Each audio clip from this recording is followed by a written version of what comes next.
Have you ever shared something personal only to regret it later?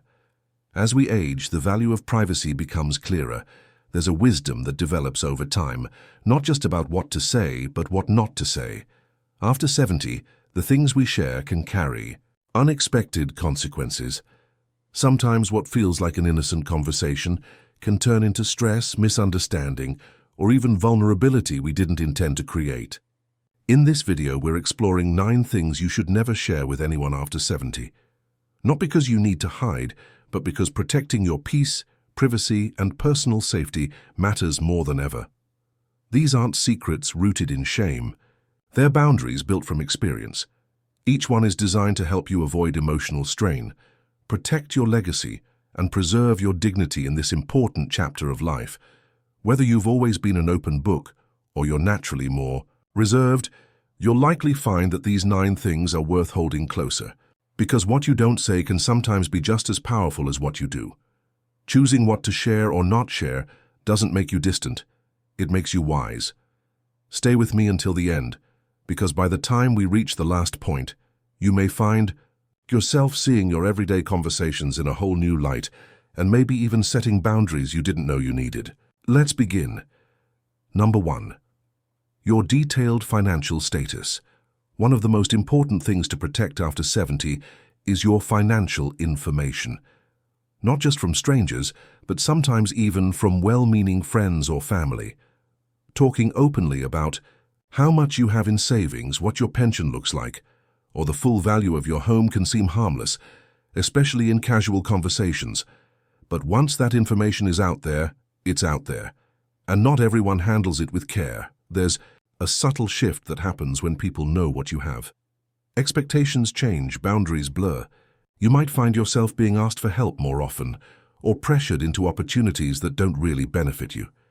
Even well-intentioned loved ones may begin to assume access to things that were never promised, simply because they know what you've got.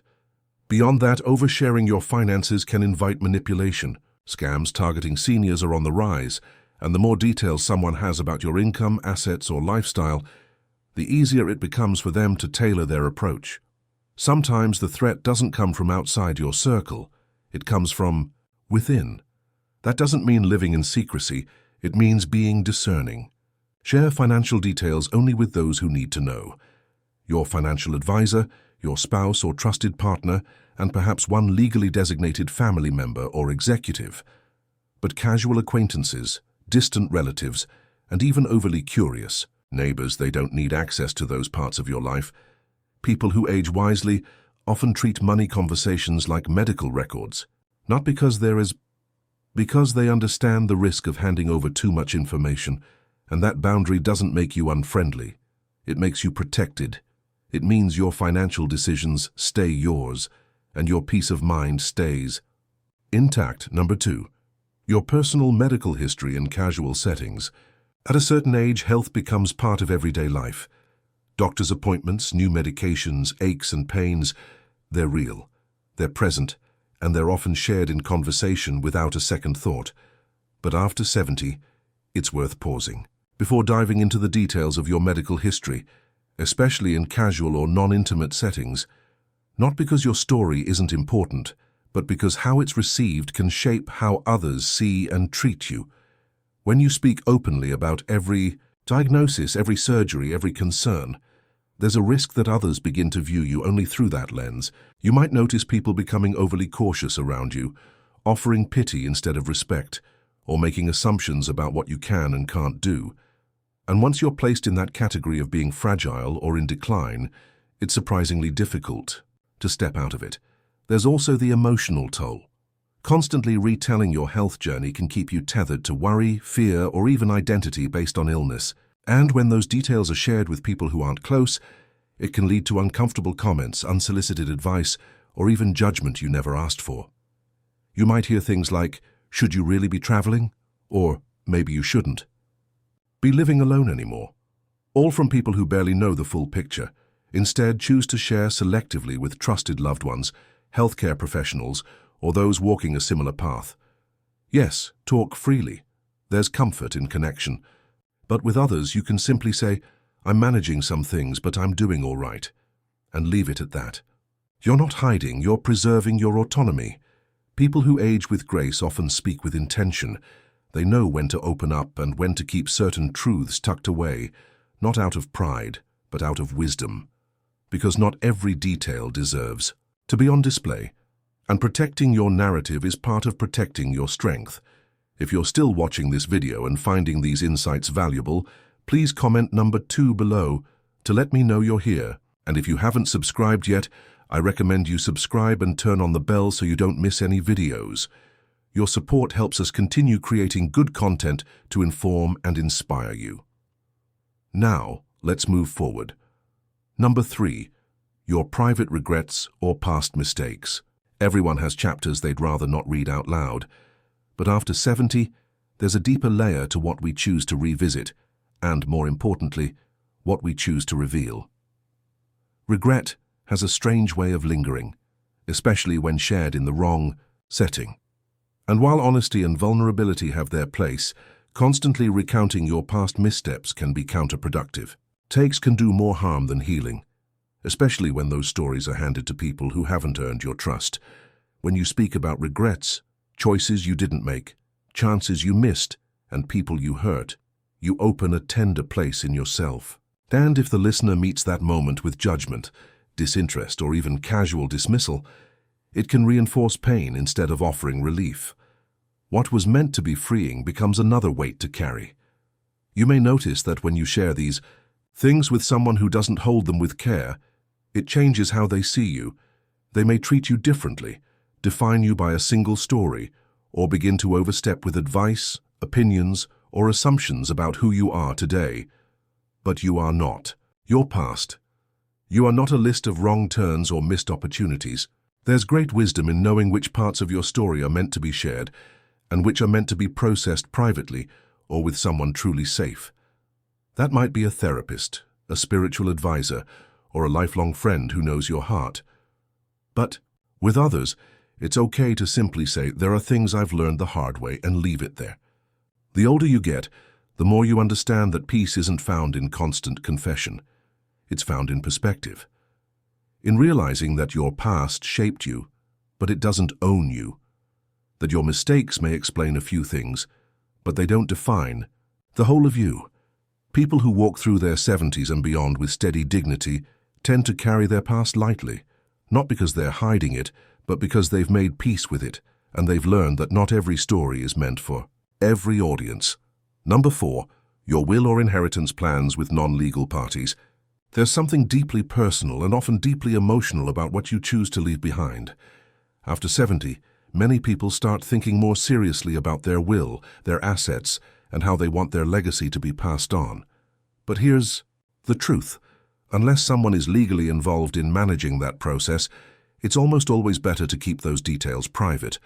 When you start sharing who's getting what, how much, or when, you unintentionally open the door to conflict.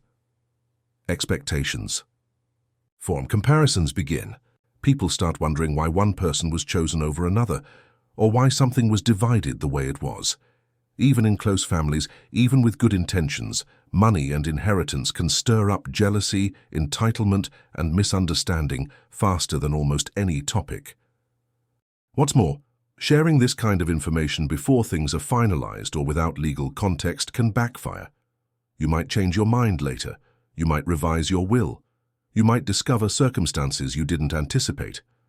And when those details have already been spoken aloud, changing them can feel like betrayal, even if it's the right decision for you. That's why people who age wisely tend to keep these matters within a small trusted circle. They choose an executive. They document their wishes clearly and legally, and they limit casual conversations that could complicate things down the road. It's not secrecy, it's stewardship. Sharing your plans with everyone may feel transparent, but it often invites unnecessary pressure. And when you prioritize clarity and legal protection over open discussion, you protect not just your assets, but your peace of mind and your family's long-term relationships. If you're still watching this video and finding these insights valuable, please comment number 4 below to let me know you're here.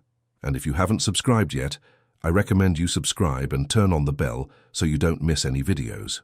Your support helps us continue creating good content to inform and inspire you. Now let's move forward. Number 5. Your emotional vulnerabilities with untrustworthy people. There's a special kind of strength that comes with age, the strength to know when to open your heart and when to protect it. After 70, emotional clarity becomes even more important. You've seen enough to know that not everyone who listens deserves to hear what's deepest in you. And while it's healthy to talk about your feelings, sharing emotional vulnerabilities with people who haven't earned your trust can leave you exposed in ways that hurt more than help. Sometimes the person seems kind on the surface. They nod, they ask questions, they act interested. But later you hear your private worries passed around like casual gossip, or worse, your fears are used against you to manipulate, to control, or to create a version of you that isn't fair or accurate. You might mention how lonely you've been feeling, or that you're scared of losing independence, or that certain family dynamics weigh heavily on your heart.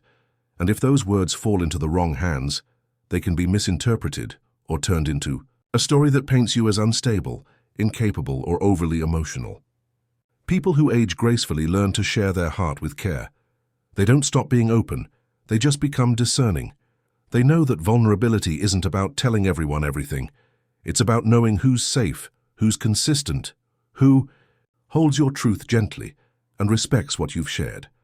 It's okay to take your time to test the waters, to observe how someone handles your small shares before you hand them the deeper ones. And if someone has already shown they gossip, twist your words, or use your feelings to gain control, you owe them nothing more. Your emotional well-being is not their business. Your heart has been through enough at this stage. It deserves safety, kindness, and maturity in return. And the less you share with people who haven't earned that place in your life, the more space you create for those who have. Number 6. Your relationship issues with your spouse or partner. Every relationship has its ups and downs, even the strong ones. And after decades together, it's normal for disagreements, frustrations, or even old wounds to surface from time to time. But once you reach your 70s, one of the wisest choices you can make is to protect your relationship by not airing out those struggles with people who aren't directly involved or who can't offer meaningful help. It might feel relieving in the moment to vent about your spouse to a friend, a neighbor, or even a family member. Maybe you share that you've been feeling unheard, or that a certain behavior keeps bothering you. But what often happens next is this: the listener forms an opinion, and once that opinion takes root, it changes how they see your partner. Even if things improve between you later on, what was once a private disagreement now becomes part of your public story. People begin to make assumptions. They may offer unsolicited advice, or worse, they may start taking sides without knowing the full picture, and that can put even more strain on a relationship you've worked hard to build and maintain. There's also another layer. Sharing relationship frustrations too freely can sometimes keep you stuck in them. When you vent but don't take action, the story hardens. You relive the conflict over and over instead of moving through it. But when you choose discretion, when you bring those concerns to your partner directly, or to a counselor, or to someone truly objective, you open the door for healing instead of judgment. Couples who endure over time tend to keep certain things sacred. Not secret, but sacred. They know that just because you're upset doesn't mean the world needs to know. And they understand that protecting the image of your partner, even during hard seasons, is a form of long-term love. So speak up when something's wrong, but speak wisely. Protect your connection from unnecessary noise, and trust that some conversations, the most important ones, are meant to be had only with the person they're truly about. If you're still watching this video and finding these insights valuable, please comment number 6 below to let me know you're here. And if you haven't subscribed yet, I recommend you subscribe and turn on the bell so you don't miss any videos. Your support helps us continue creating good content to inform and inspire you. Now let's move forward. Number 7. Your views on your adult children's choices. As a parent, it's natural to care deeply about your children, even when they're well into adulthood. You want the best for them, you want to protect them, and sometimes you see choices they're making about parenting, relationships, finances, or lifestyle that don't sit right with you. But after 70, one of the most challenging yet important skills to master is knowing when to stay silent. Sharing. Your opinions about your adult children's lives, especially with others, can backfire quickly. What you intend as concern may be heard as criticism. What you see as wisdom may be received as judgment. And when those opinions get back to your children, there's nothing paranoid about protecting your digital life. It's part of protecting your dignity, your assets, and your autonomy.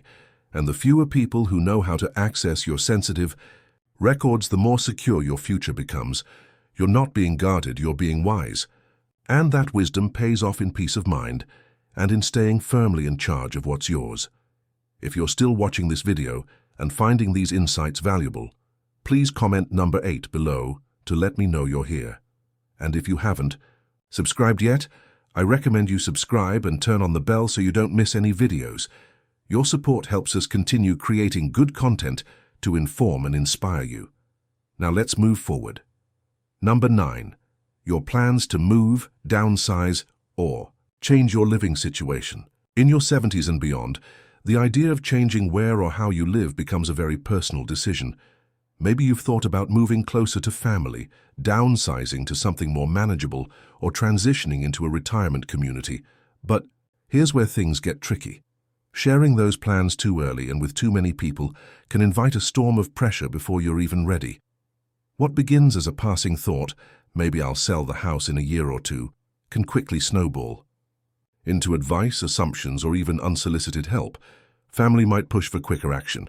Friends might start treating you differently, as if you're already halfway out the door. And worse, someone might begin making plans for you instead of with you. The moment you share something as big as a living change, people naturally project their own fears, desires, or opinions onto it. Don't move too far, you'll regret selling. You should move in with us. All well-meaning, perhaps, but not always helpful. And if you're still in the decision-making stage, that noise can cloud your thinking and create unnecessary tension. That's why so many people who age with clarity choose to process these decisions privately first. They journal, they pray, they talk with 1 or 2 deeply trusted voices, not the whole circle. They gather information, weigh their options, and move at their own pace. And when they're ready to act, then they share. Announcing plans prematurely, especially big ones, can turn your personal process into a public debate. And the more voices involved, the more complicated it becomes. But by holding your plans close until you feel confident and clear, you preserve the peace and agency that this stage of life deserves. You don't owe anyone early access to your process. When the time is right, you'll let the right people in. And those who truly care about your well-being will respect your pace and your privacy as you shape the next chapter of your life. Final thoughts. As we wrap up this video, take a moment to think about what we've explored together. These 9 things may seem small in isolation, but when you look closer, they all come back to one core idea: protect. After 70, your time, energy, and emotional safety are more valuable than ever. Knowing what not to share can be just as powerful as knowing what to say. Which one of these stood out to you the most? Have you caught yourself oversharing something that later didn't sit right? Or have you learned through hard experience that certain things are better kept sacred? You're not alone in that. Many of us reach this stage of life and realize that boundaries aren't about building walls. They're about creating space where respect and clarity can live. Sharing is still beautiful, but now it's about sharing wisely, with the right people in the right moments. That discernment isn't cold or distant. It's one of the warmest, wisest gifts you can give yourself. Thank you for joining us today. We'd love to hear from you. Leave a comment below and share one thing you learned today and how you plan to use it in your life. Your thoughts are important to us, so don't hesitate to share them. Reading your comments gives us great motivation and encouragement. If you enjoyed this video and found it helpful, please like, subscribe, and share. Your support helps us continue creating good content to inform and inspire you. Thanks for watching, and we look forward to seeing you in the next video.